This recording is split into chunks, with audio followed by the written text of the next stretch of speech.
Ladies and gentlemen, welcome to another video. It's Proof here. We have a perfect video for you guys today. Rell Main gives us 5 support tips. Now it's going to be interesting. I am joined here by Abe. How are you, Abe? I'm good. How are you? Very good, very good. Thank you. Now, as I heard, you have very nice tips for us today that can improve Rell Mains instantly. Is that right? That is correct. That's correct. So let's start us off with number 1. What is your main tip of today? First, I will start off talking about how amazing that champion is. Riot did a really great job about giving us this perfect support that can just counter about anybody. Yes. So the first tip I would say, when you are a beginner to Rell and you're trying to master Rell, the first thing that you want to master is the timing. Timing is the key for this champion. Timing. So when to engage, when to disengage is going to make or break your game. Yes. So so far, number 1 is timing on how to engage and disengage. That's very important in any team fight. As a support player, a lot of people, I mean, as a Braum main myself, as you guys can see in the back, engaging is one of the key features of this type of champ. Is it so? Exactly. Yes. So in an example here, we have Alistar was playing against me as Rell, and knowing that he is good with the knockbacks, with the knockup, he is ready to engage at all time. My whole key is, when can I get that engaged? So you find here that once he overextended, I can lock him down with the knockup, followed by the stun, followed by my ult. He is not going nowhere. He's gonna die here. Perfect. Yeah, so it's always to see like a window of opportunity when to engage, especially when the enemy cooldowns are low. A very, very good starting point for us. Do you want to comment any further? In this other example here, I have the Jinx that was overextending. Yeah. And the first thing comes to my mind is you can lock her down once you get that knockup on her. So it's just like finding the right time to do the engage, because you got to remember is that after you turn into dismounted, you are super slow. So once you miss that, you most probably will be dead if the ADC is active. Yes. So timing is the first key. All right, well, that's very good, starting us off with the number 1 tip. What would you say for number 2? Number 2 is something I noticed a lot of beginners in Rell that they don't know or they don't use it right. It's both the W and the E. So when you use the W, which as we know, it turns you from mounted to dismounted and otherwise. So you get a knockup if you are mounted to dismounted. And then you get another stun when you turn from dismounted to mounted. So you get a charge, movement speed. And then if you auto attack during that charge, during that short time that you have a movement speed, you can actually land another stun. I notice a lot of beginner Rell players don't try to get that other stun, even though it is possible. It is really key. Yes, it's the key. So what would you say, mechanically speaking, what keys you have to press for this to happen? When you hit the W again to get from dismounted to mounted, go charge at him if it is safe to do so, because you will get another stun followed by your E. So that's 2 stuns that you can be missing if you didn't use your auto attack in that short time of window that you get the movement. Nice, very well information there, Abe. What can you tell us about number 3? Absolutely. So number 3 is Rell's Q. Rell's Q. Rell's Q is, everybody use it. Sometimes use it to harass, sometimes poke, sometimes you just use it to get like that. Some people actually forget that it does heal, but it does heal, and it does even more heal the more people that you hit in the Q.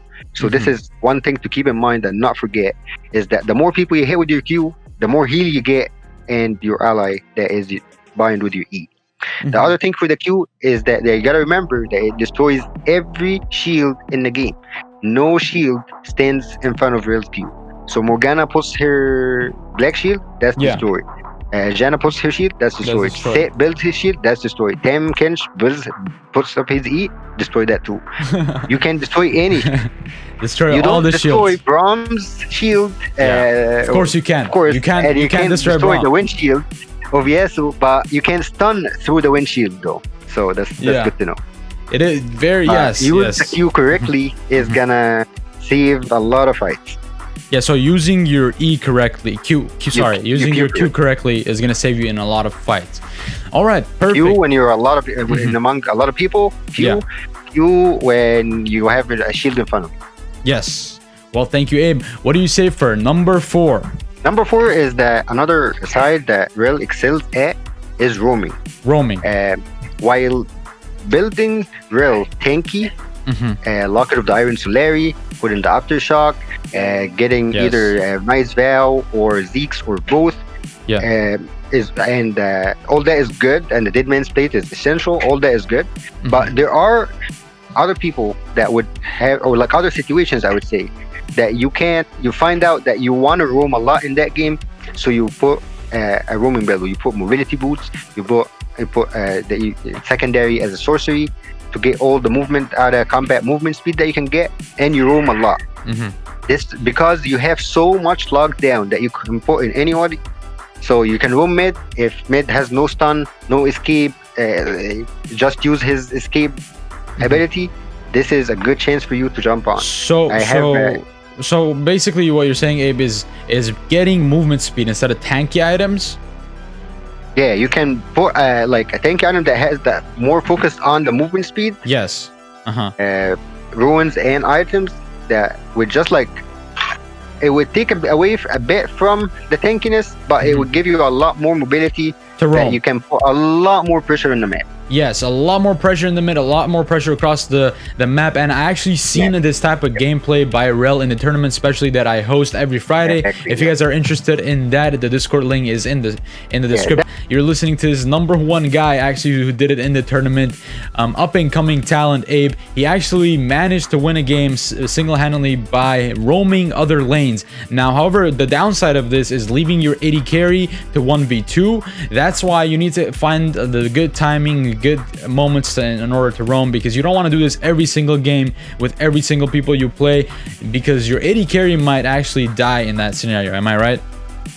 That's correct. Moving on to number 5. What's your 5th golden rule? Golden tip.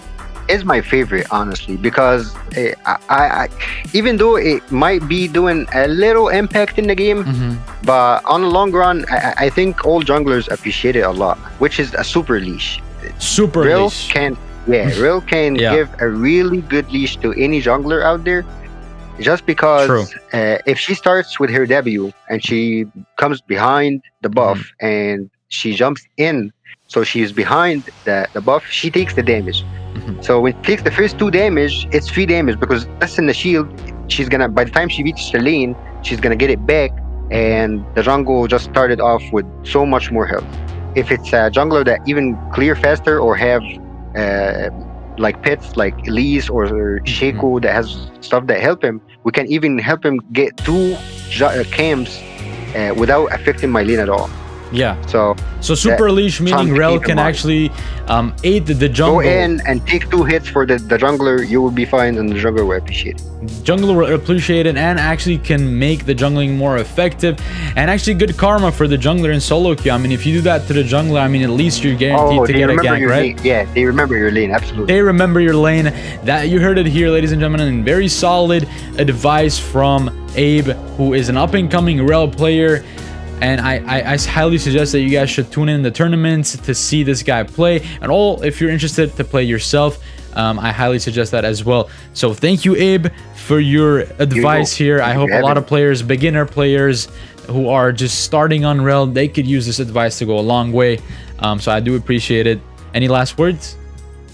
No, thank you for having me. I just hope to see more good Rell out there. I want to see Rell as the best support ever. Best support ever. All right, ladies and gentlemen, subscribe to the channel. Until next time, I'll see you